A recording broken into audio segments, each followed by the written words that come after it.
We will begin our lecture entitled An Anthology of the Great White Brotherhood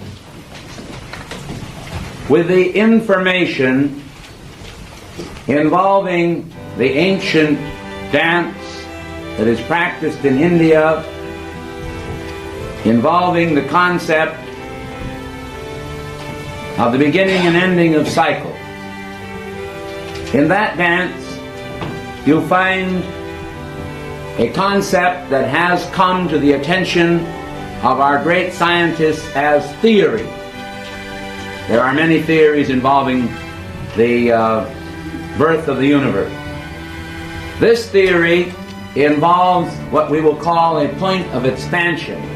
In other words, as though the universe were like a little balloon and God was putting air into it, the pneuma, the breath, and then this little portion of cosmos keeps expanding all the time, and the stars go farther and farther apart, and this goes on not till the bubble busts, but until the universe is expanded into enormous light years of dimensions, and then God calls it all back.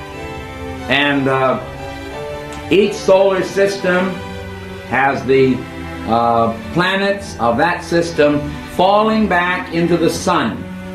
Then the suns fall back into their parent stars, and eventually we have the entire cosmos literally collapsing now into itself. And this is the end of the dance. And the way it is, it's the dance of the cosmos, and the way it works is the girl, or the dancer if it's a man in this case, sits on the platform and everything is darkened, and we find that the dancer bows his head forward and folds himself almost up into a little ball, signifying withdrawal. Now, this logical beginning and ending of cycles is a more relevant answer to those of us whose spirits are in tune with the universe and with the infinite. We recognize this as having a great deal more validity than the concept that all at once God just sat there, and who is God and who created him, and he just sat there and he said, now we're going to create a world, and that world is going to be the earth, and all the planets and the suns and the stars and all these things are created just to give light to the earth and for no other reason. And we're going to have Adam and Eve down there, and we're going to give them a fig tree and a fig leaf and put them in the garden and then drive them out of the garden with a flaming sword, and that's the way it all is, and it's all going to end one day in a very great deal of eschatological fury, which means the doctrine of final ends. That the whole thing is going to end, and that's the end of the world, and the end of the universe, and the end of everything. It's like the old Frenchman said. He says, sans eyes, sans ears, sans tasting, sans everything. And this means, of course, the end of everything. Now, this is not true. The reverse is true. What happens is that cycles come and cycles go, and each cycle is supposed to be a nobler cycle than the cycle that went before. It is supposed to signify for the individual a spiritual evolution. Each man has his own battle of Armageddon, and each person, and each earth rather, has their own battle of Armageddon. And each solar system has this, a sort of a struggle between the forces of light and darkness, because while darkness may be in one sense compared to the Ungrund, as the Germans say, which is a word meaning the uncreated, so each of us are products of both the creation of God, the Spirit, and the creation of self simultaneously.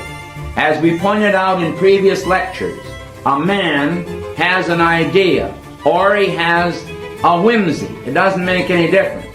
Something is using everybody. Everybody's life is the product of the patterns that they hold in consciousness. And the patterns of consciousness work out very, very manifestly for everybody. In other words, you and I are not only a product of our heredity, we are products of our environment in a very real sense spiritually. And we are often not products at all of our heredity spiritually. Because if we ignore God, are we patterns of our divine heritage then? I don't think so. Because we have superseded this by our own environmental sense. And monkey see, monkey do. Now, it should be understood that there have been instituted by man regulatory agencies. That is to say, bodies of people that are supposed to do a certain thing to protect the people of the world, of a country, of a state, of a city, in such a manner as to protect their health, their welfare, their education. In other words, all the different functions of what life is all about. We consider the police department responsible according to certain capacities, and you consider the health inspector responsible. Let's take, for example, the dishwasher that we had over at La Tourelle, at headquarters. We had a dishwasher that did not heat the dishes hot enough to kill the germs. And as a result, every time any person on our staff had any kind of a respiratory disease or stomach disease, if they ever did, and some of them did, we spread it. And one by one, like little toy soldiers, we all fell down. That is wrong. Someone came along and they said, from the health department, you've got to change this dishwasher. And you've got to put one in that will not carry disease because it will sterilize every dish. And we did. And we stopped that business right then and there. You see what I mean?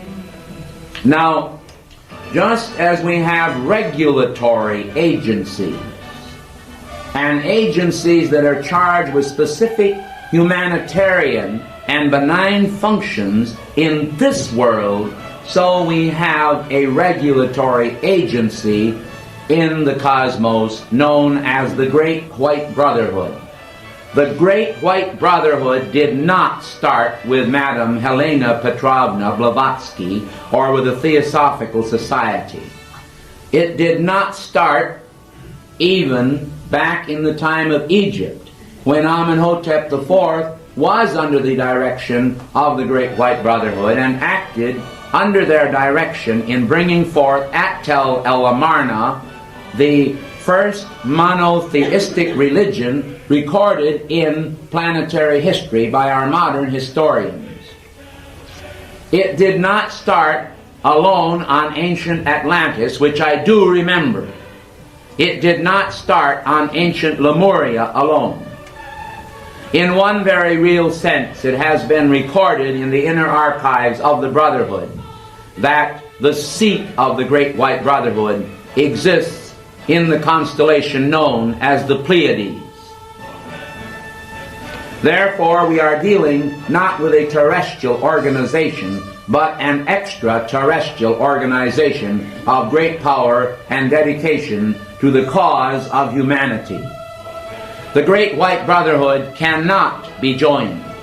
No one ever joins the Great White Brotherhood. All those who desire to do so, however, may serve the causes of the Great White Brotherhood if they have contact with some branch or some individual who has the contact and can assist them in finding the answers they need in order to serve the master plans for the planet. There is one sure way that a man or a woman could become an excommunicated person in the Great White Brotherhood, even after they had been invited to join it and take its most juvenile studies, its elementary studies, and that is to tell someone you were a member.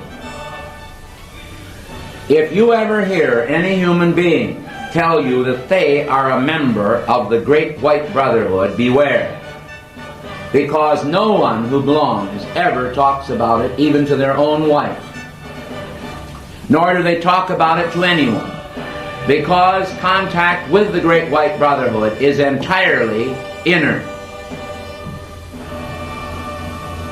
The teachings, the highest teachings of the Brotherhood, are released, however, through organizations such as the Keepers of the Flame Fraternity, when the great masters of the Brotherhood who have ascended are then permitted to admit that they are in contact with the Great White Brotherhood, that they hold some functional office in regard to some outer phase of the Brotherhood.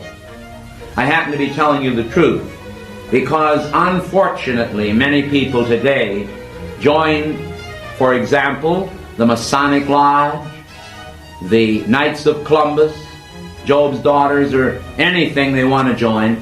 They join these organizations, and I don't mean that everybody that belongs to these organizations is wrong. They are not, certainly not. But the point is, people sometimes join the organizations in order to tell other people, I'm a member of this or that fraternity, and they like to make business connections with people. So they get acquainted with this brother or that brother, and they can in some way or other make a dime that way. That's not the reason why you become associated with the Great White Brotherhood. Now I want to set the record straight. Keepers of the Flame either do or do not have a contact with the Great White Brotherhood according to their own qualifications. In other words, just to actually pay $5 and read the lessons and have a membership card and attend meetings does not absolutely guarantee that you are going to be a member of the Great White Brotherhood. What it does assure you is that you will be given teachings that emanate from the Great White Brotherhood, that if you follow these teachings, if you keep your attunement and keep the flame of the Brotherhood and stand behind the fraternity, that there is a very strong chance that probably in the out-of-the-body state you will be initiated sooner or later into the Great White Brotherhood.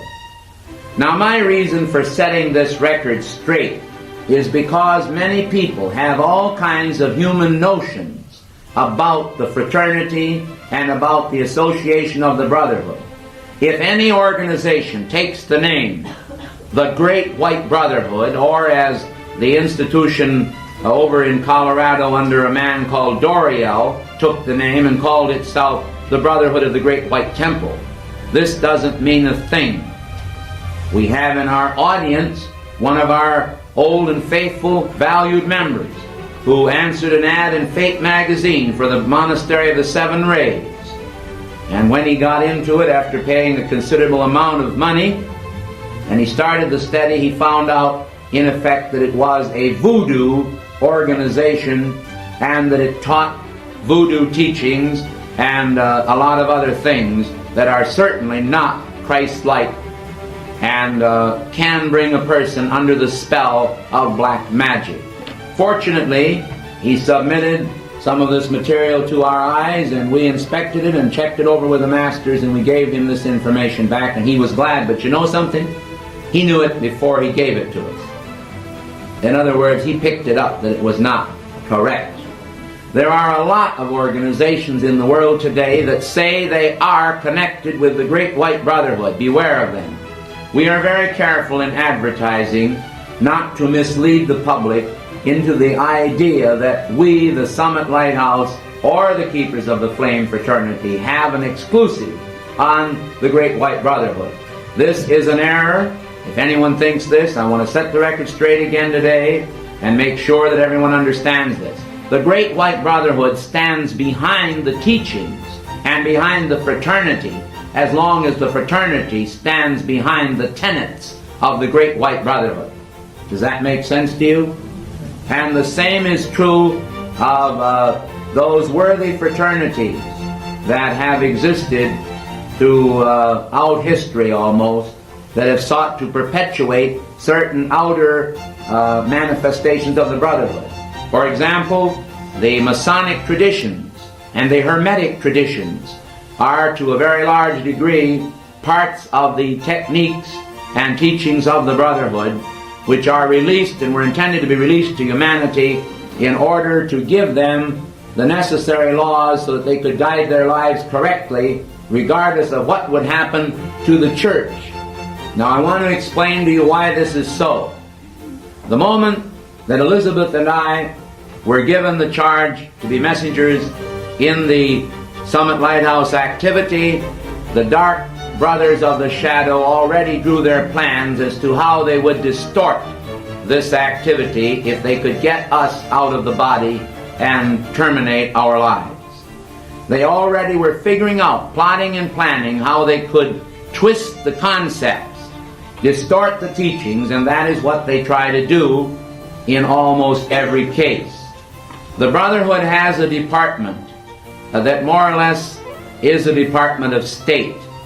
And the Department of State of the Great White Brotherhood is concerned with the state of the plans of the Brotherhood. And they want to maintain the teachings in their purest form. I truthfully tell you today that in my examination and analysis of many, many activities and the teachings they bring, I have found very, very few accurate organizations that actually have a genuine contact with the Great White Brotherhood that can be relied upon under any and all conditions.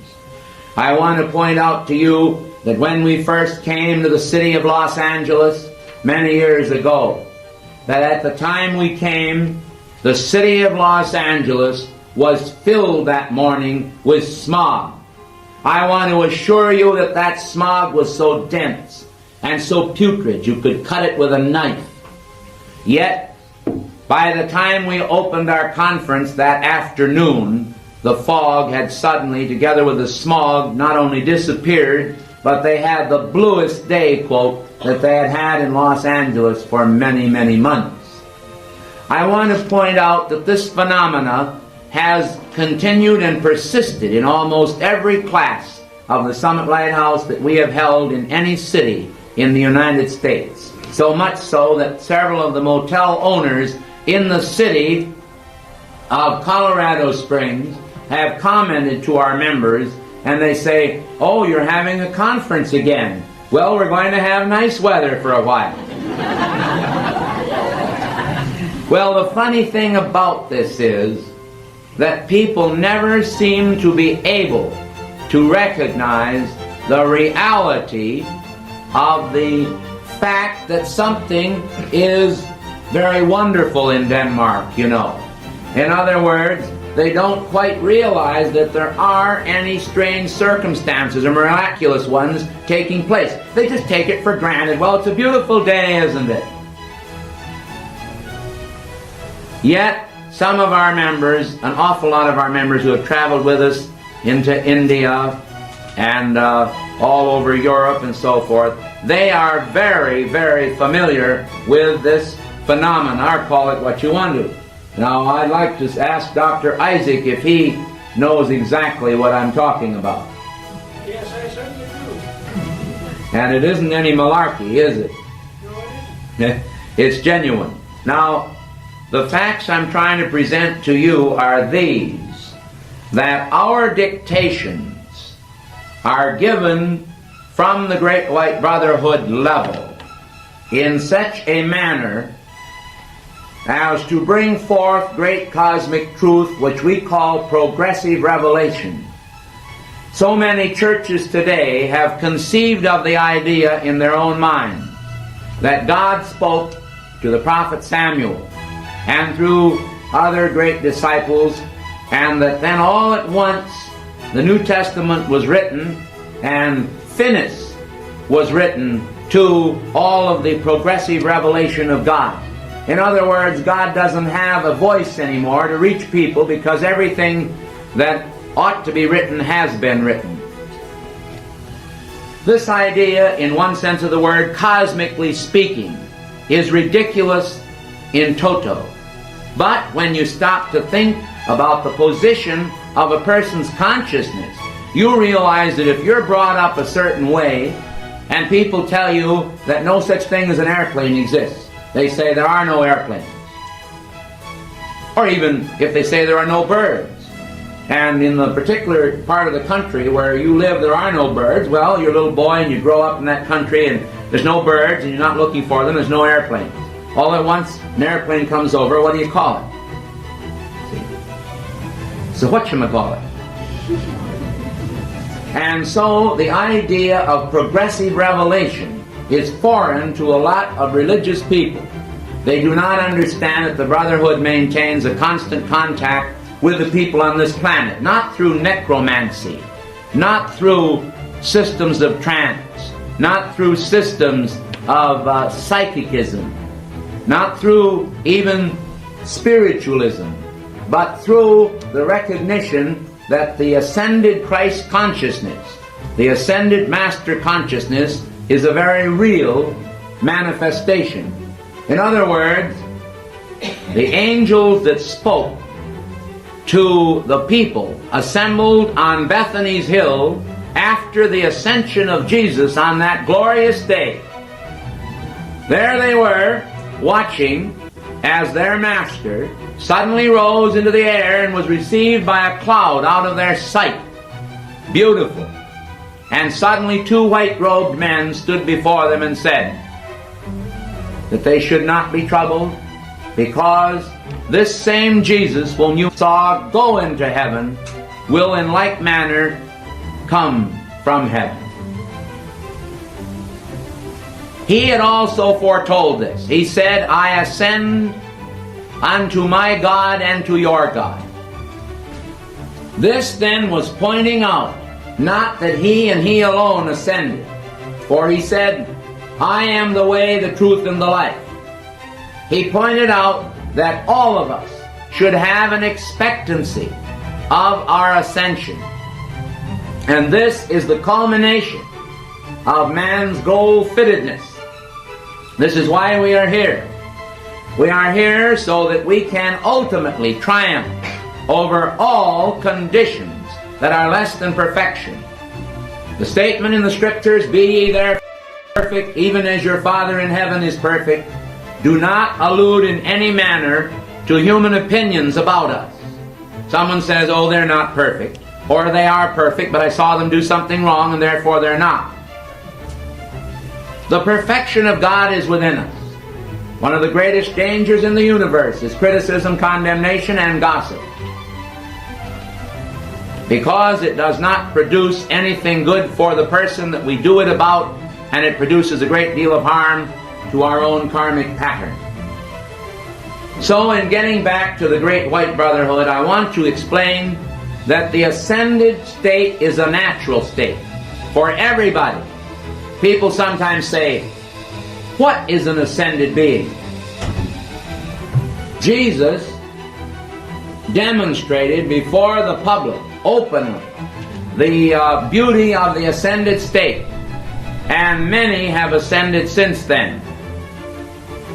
John the Baptist was the re-embodiment of the prophet Elijah, and he was the only man uniquely in history who, as the prophet Elijah, ascended in a chariot of fire, later to return to physical form and lay down the gift of his ascension, losing his head also for it, as you know. Jesus spoke of him and said that of all the men that were ever born of women, John the Baptist was the greatest, because, you see, the greatness, the uniqueness about John the Baptist was that he ascended and then took the state of a human being again in order to become the forerunner. Now, it is an interesting thing that Elisha, the disciple of Elijah, was Jesus. And Elisha, coming back into embodiment, you see, as Jesus, then was given recognition by his former guru or spiritual teacher, the prophet Elijah or John the Baptist. The point I want to get across to you as we go on with this anthology on the Great White Brotherhood, I want to get relevant points across to you. And this point that I want to make to you today is that the ascended state is a natural state, conferring certain qualities on people. But a lot of people have mistaken ideas about the ascension. Just because someone enters the state of the ascension does not mean that they are all predisposed to be spiritual teachers, Chohans of rays, or hold high cosmic offices.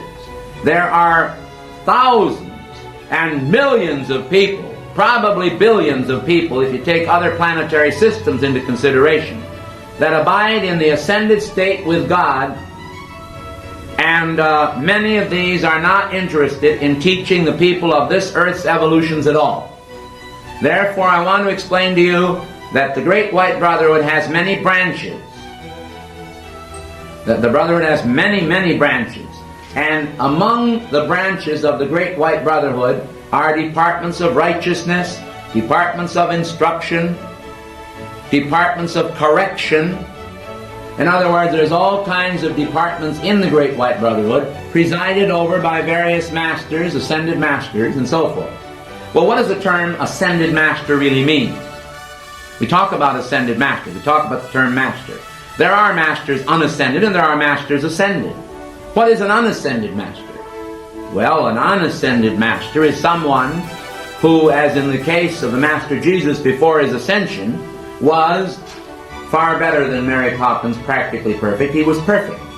And he proved it. He said, when they came to him to tell him that Herod was about to kill him, he said, "You go and tell that fox that I raise the dead, that I heal the sick, and that I perform the works of God, and that 3 days hence I shall be perfected." You know what I mean?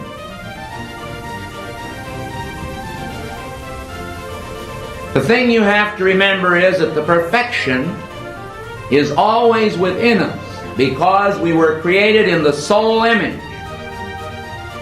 That inner perfection does not always manifest without fully, because we still have adjustments to make in our own conceptions about ourselves.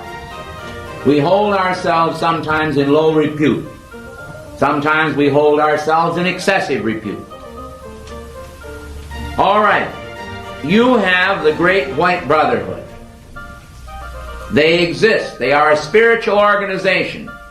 They are behind every single uplift activity upon this planet. I don't know of a single thing that has been ever done of a constructive nature that has not been inspired by members of the Great White Brotherhood or masters of the Great White Brotherhood upon this planet. Consequently, we should do everything we can to work in harmony with the Great White Brotherhood. Now, the Great White Brotherhood has nothing to do with race or with creed, human creed. In other words, the word white doesn't try to separate people from, in other words, the white race, the Negro race. It doesn't do that at all. The word white applies primarily to the nimbus, to the halo, to the aura of human beings. In other words, the average person today who has a lot of substance in their world generally manifests this substance so a trained observer can look at it. I can look at a person and instantly see exactly what they are, what they've done, and even predict in many cases exactly what they will do. But I want to explain how easy it is. Supposing, for example, that you have a person that's extremely intellectual. As a rule, this intellect will take on a golden color in a pure spiritual person, but if it's in a person who's brittle intellectually, in other words, they stand there to criticize everything, the critic will usually have mud in his aura. So you have a dirty yellow color. It's a dirty yellow color. Sometimes, if there's a lot of involvement with self-pity and other feelings, or even a superiority consciousness in some cases, the dirty aura, the dirty yellow color, will take on a sort of a greenish tinge, because the individual often becomes somewhat jealous of other people very easily, and is very easily hurt and very sensitive. Then too, if a person is, supposing that we have very passionate people, well, they telegraph their passion, if you know what I mean. It goes before them. you see crimson flashes in the aura. And these flashes indicate an unbridled release of animal passion. So people don't really hide at all. And you take a person of great power, somebody that decides that they're going to tackle everybody physically if they have to. They're going to just grab people and say, you've got to do this or you've got to do that, or they're going to dominate people, or they get very pushy. Many times you have blue mingled with black in their aura. But this is a dirty blue and a dirty black. There are all kinds of colors that are in the aura. So when you're talking about the Great White Brotherhood, you're thinking more in terms of the purity of all of the color rays manifesting in the aura. So all you see is a beautiful radiant white, sometimes tinged with a pale violet color. In other words, the aura is beautiful and vibrating. However, as we have tried to explain, the aura does fluctuate. I've seen people have a very beautiful aura and then watch it change, or vice versa. Now the story is told about the late Raz.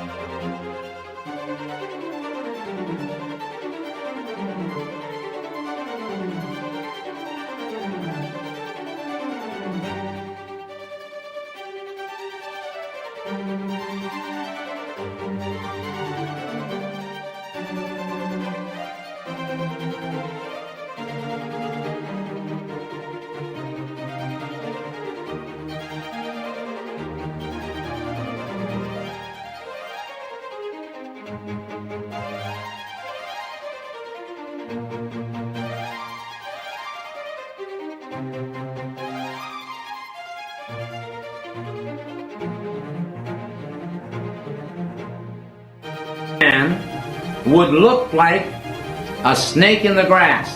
He was a terrible looking man, just terrible. And whenever the Tsarina would call on him, he would look up to heaven and his face would change from a devilish look of incest and rottenness all the way through him. He would suddenly change till he looked just like a Christ. He would look just beautiful. His eyes would take on luminosity, and he would appear to be very kind and very benign.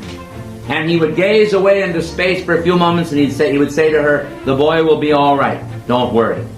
And then he'd go back to the other state.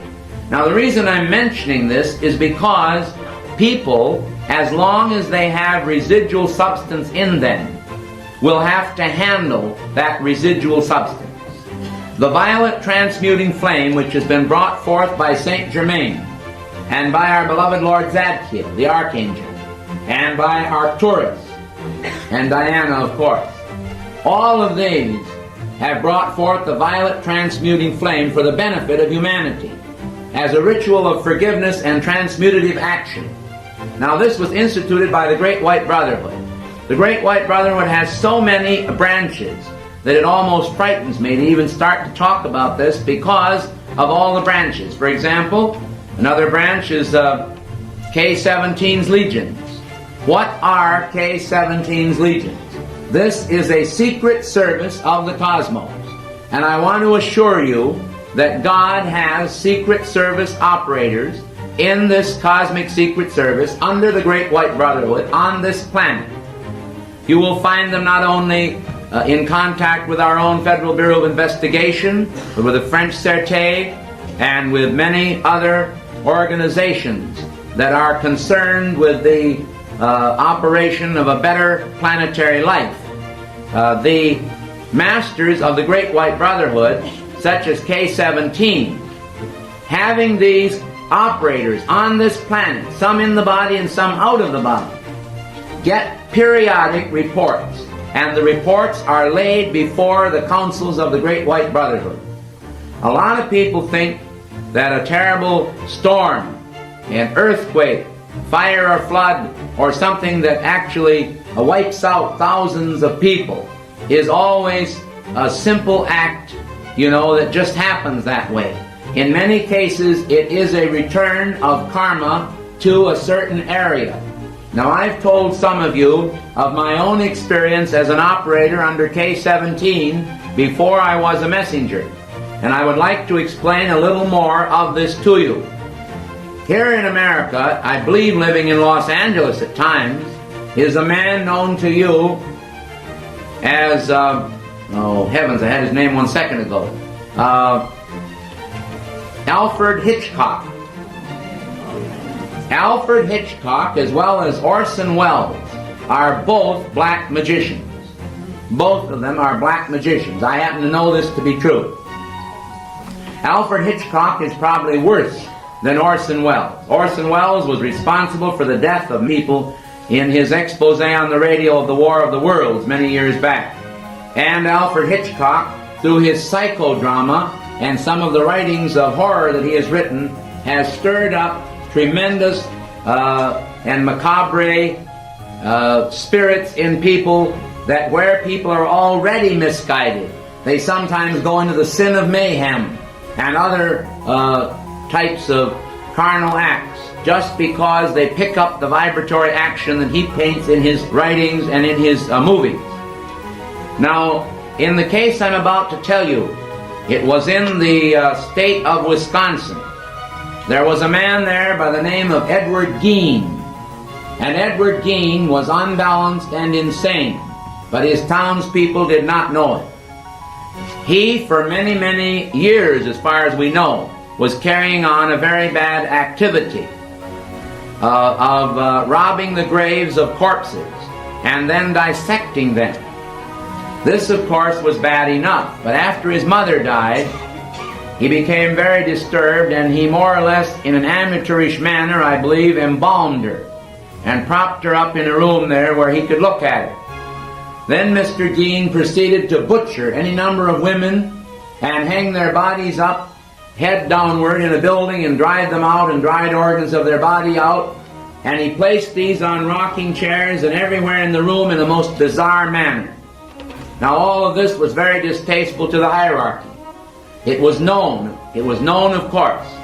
But the trump card was played when it hit the newspapers, because the day it hit the newspapers, women were sick all over the state of Wisconsin, and men were sick to their stomach too. There was a terrible, terrible situation involving that man, because the house in which he did all these things became a focus for astral horror. It was like Pandora's box. It became an opening on the face of the world through which the astral hordes poured.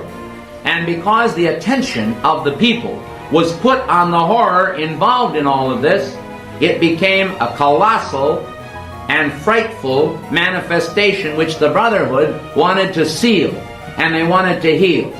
My job then, I was sent into this state with my car. My job was to get a group of fraternal people together to set fire to the building. Well, I went into this area and I never talked to a single person. I never said a word to anybody. I just drove around silently. Now please understand, I know exactly what I'm doing. Because if I start out from Colorado Springs and I drive to Corpus Christi, Texas, all along the pathway, people join the Keepers of the Flame shortly afterward, and I never talked to any of them. Is this true, Olga? Absolutely. She says, yes, it is. Now the point is that I knew exactly what I was doing there, because our Brotherhood trained me in this. We were able to make mental contact with the subconscious mind of many people. You can't break the law, and you can't incite to break the law. So I couldn't go to those people and say, let's set fire to this building. But we could see to it that a purging by fire was in order, and it was done, and the building was burned to the ground in which Mr. Gein had performed all of his terrible acts. He was then committed to an asylum. The point is that as soon as the flames consumed that building and all of the artifacts in connection with it, the horror pit was sealed, and the thing was stopped, and people began to breathe easier.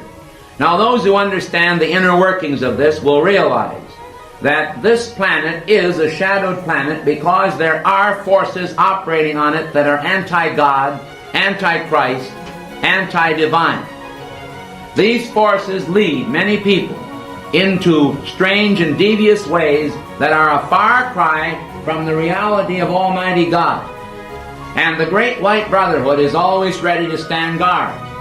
In one way, I was glad when I was taken off active assignment and active duty in the Brotherhood in this capacity, because I had to go wherever I was sent. I also had to engage in many functions. I don't mind revealing one more of them to you. You will recall the time where I told you a man rushed into the dining car and shot about 8 people dead. Well, what had happened is there was an incident in Texas, and it got top newspaper publicity. And because of the publicity, the dark forces then rushed into every unstable person they could find across the country and said, why don't you do it? And so we were getting into a situation of where obsessional insanity was becoming very active in the world among the unstable people of the world. So I had to use one of the specific and special powers given unto me as an operator in the Cosmic Secret Service. And that power was the manifestation of control over nature, over the weather. And so I consulted with the masters on it and then set into motion one of the most terrible snowstorms that ever occurred in the United States. Crops were ruined all the way to Florida.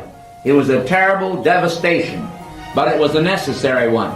Because I want to explain to you that whenever you do this, you create what we call a diversionary pattern.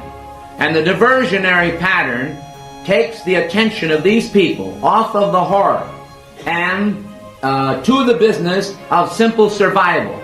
In other words, they went out, they had to go to the grocery store, they had to put chains on their tires, they couldn't get around.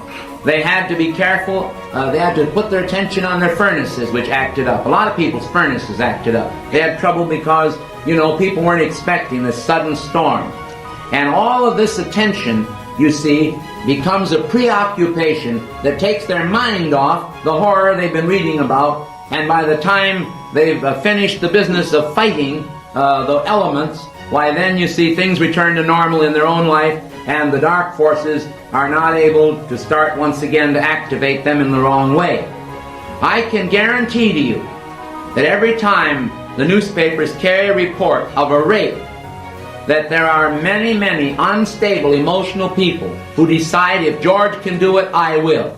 You see what I mean? They read about it and then they turn around and do it. Now we know this, and we have long advocated a form of controlled journalism as far as crimes go, because we feel that our national newspapers, from the Great White Brotherhood level, we feel that our national newspapers, television and so forth, in their manner of reporting, are proliferating most of these problems. In other words, they're spreading it all over the world. The fact that it's gone to Italy now and gone into Amsterdam, most of the bikes of Amsterdam are no longer sickles that are pedaled, they become motorized, and it's nothing to see some very unrighteous things going on even on motorcycles, strange as it may seem. I saw boys and girls carrying on something terrible in Denmark at 3 o'clock in the morning. Of course, you can always ask me what I was doing out at 3 o'clock in the morning.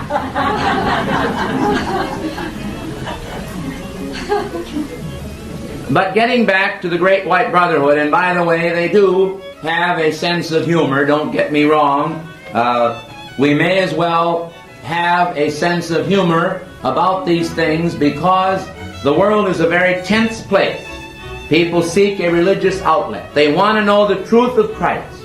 And I am here to tell you today that one of the vilest and most wrongful things in all the world that has done great despite to our Lord Jesus the Christ has been the fact of the vicarious atonement. I think I can shed a little light on it for you by taking you back to the time of Abraham. Abraham is a type of God. And when Abraham took his only begotten son Isaac out to the altar and laid that child on the altar, before he'd ever laid him there, little Isaac said, well, where will we get the sacrifice, Father? And he said, the Lord will provide. And so, just before he struck the fatal blow in this test, the angel of the Lord said, Abraham, Abraham, don't do it. And so Isaac was set free, and the ram caught in the thicket was sacrificed instead. In reality, you may as well realize that sacrifice was a human concept even in those days. God never required the sacrifices of bulls and goats or the shedding of blood, not then and not now. The real teachings on lost Atlantis The teachings on Lemuria of the Great White Brotherhood concerning sacrifice were very marvelous indeed. What had to be sacrificed was the prerogative of free will. People recognized that the free will had to become tethered to decency. In other words, just because I have the free will to take up a stone or take up a knife or take up a weapon and hurt someone is no reason why I should exercise that prerogative. I should be able to bridle myself. I should be able to control myself and to do what is right. Therefore, the old tenets, learn to do well and you shall, was what was taught long ago. The concept of God as the Son of Righteousness, risen with healing in His wings, was exactly the ancient concept. And when the children went to Sunday school, and they did go to Sunday school even back in Lemuria, they used clay tablets on which they had drawn the simple circle for the sun and the rays on those tablets. Subsequently, these were also used in Egypt. But the point was very simple. We did not have the complicated doctrines we have today. And the doctrine of vicarious atonement is such a doctrine. I can assure you that the death of Jesus Christ on a Roman cross was not essential to the salvation of man, because while this may be blasphemous to some people who have been brainwashed by the Christian church through a distorted concept that goes back between 500 and 600 at the time of Theodora and Justinian, the emperor and empress, who distorted much of Christian doctrine by their own direction and order, removing from the testaments, from the scriptures, the training on re-embodiment. Therefore, you should understand exactly this, that God never has and never will require any sacrifice from man except a living sacrifice. And a living sacrifice means that we're supposed to take our life, which we're given free reign over, and say, well, I'm given free reign over it, but I choose you, O God, because you're the best gift life ever has offered to us. I want you because the best things in life are free, and you're the best thing in life. I want to do something for my fellow men. I want to practice the golden rule. I want to live, and I want to do the things that are going to make a better world. I want to use your consciousness and your concepts in art, in music, in all the employment of happiness. I want to make a better world. This is what man can do and should do.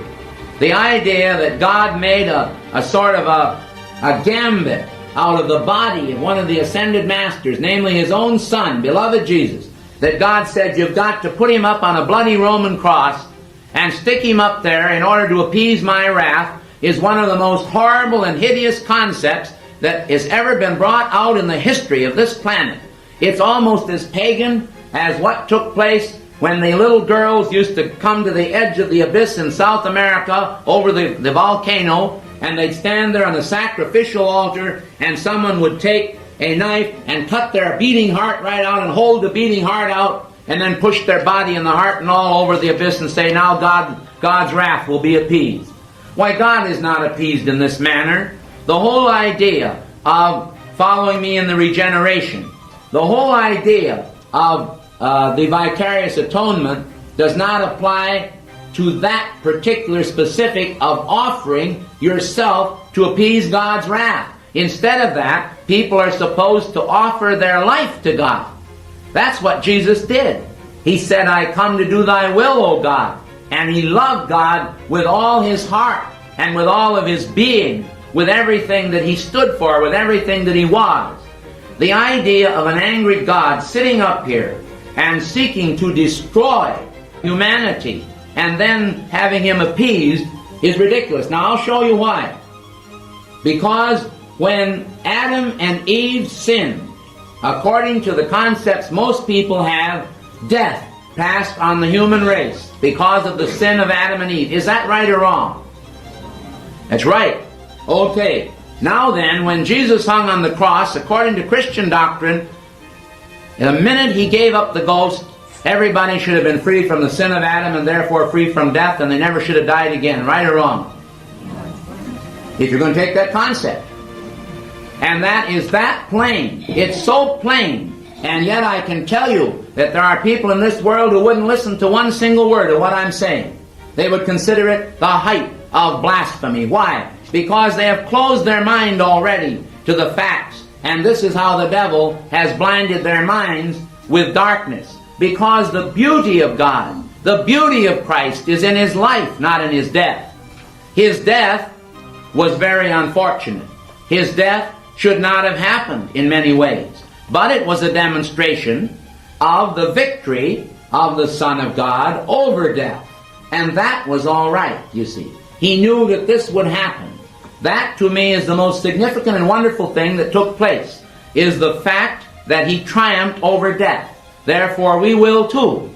He has said, fear not him who can kill the body alone, but fear him who can both kill the body and the soul, and afterward cast it into hell.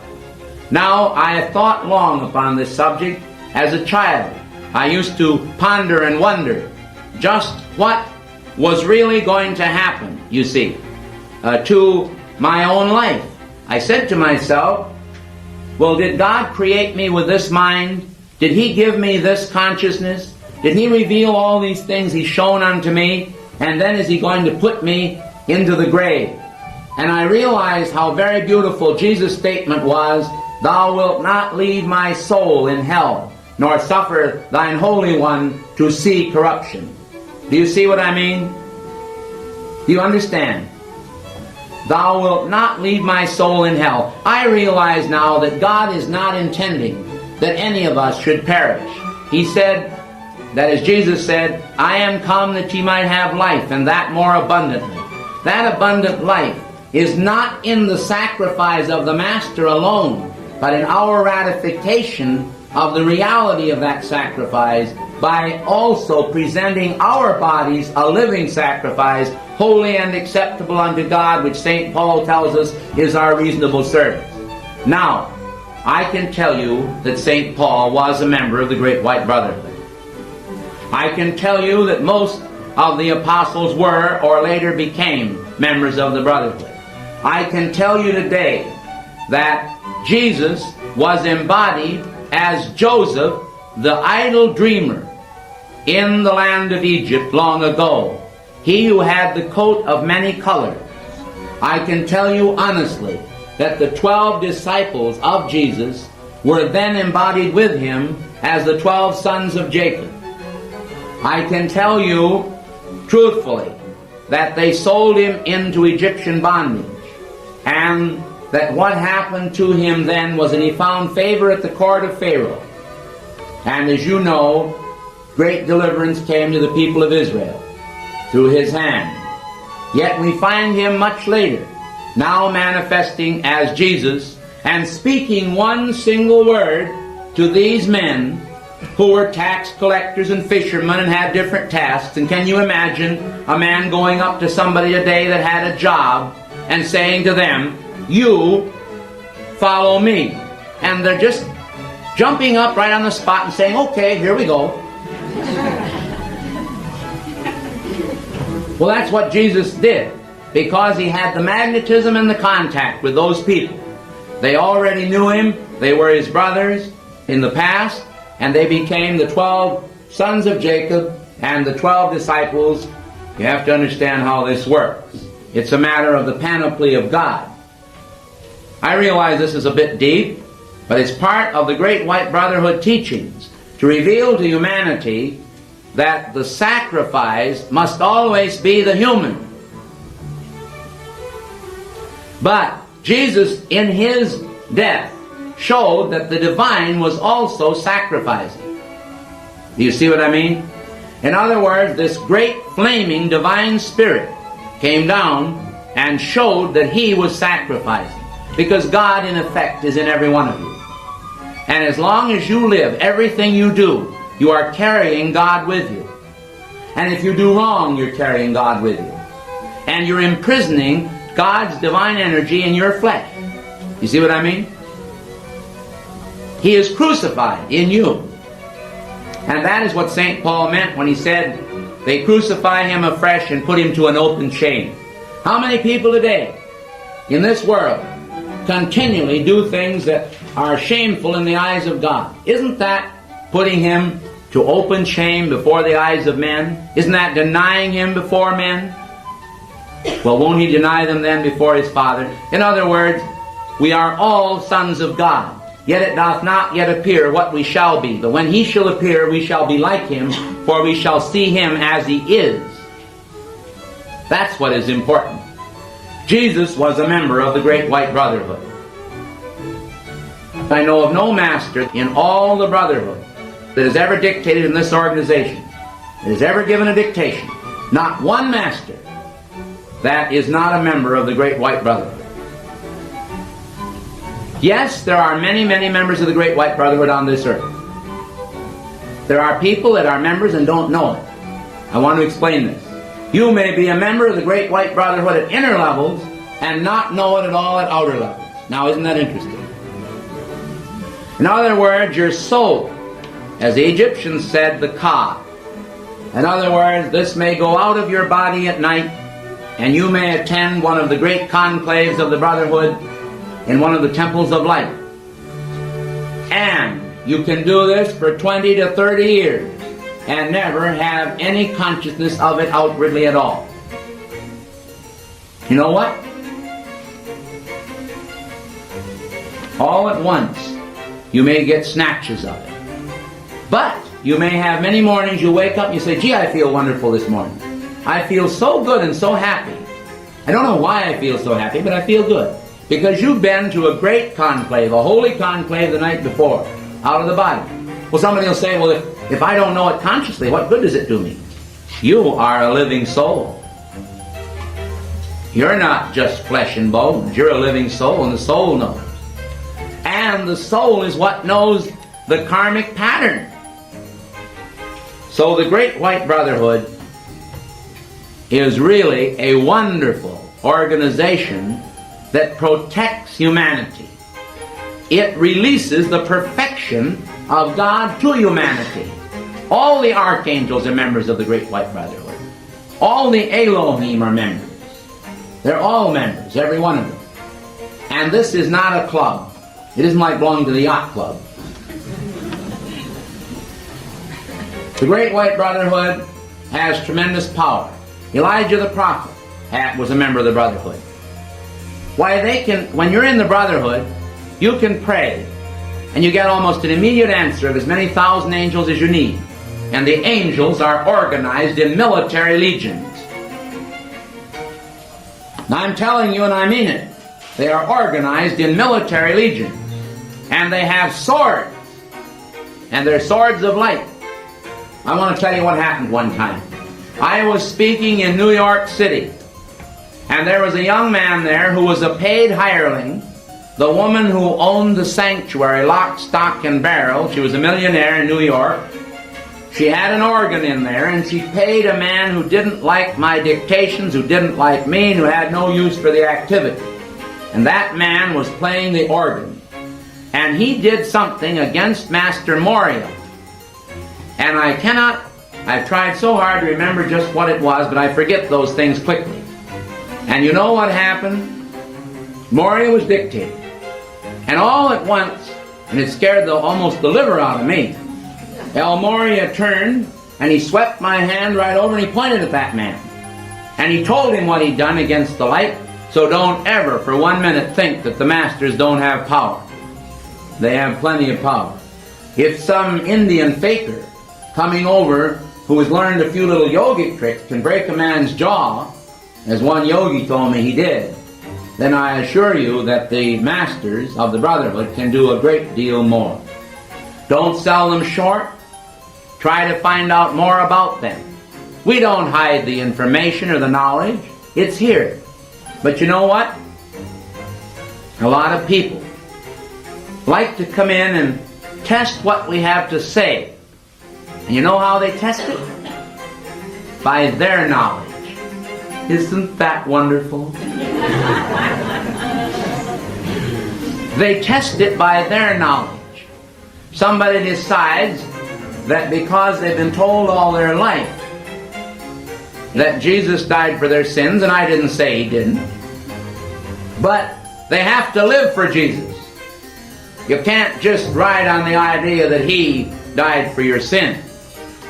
You've got to live for him, and that means something in the service of the Brotherhood. So the point I'm trying to make today is that there's a lot of information about the Great White Brotherhood which I haven't touched on at all. I've tried to give you what I think is important.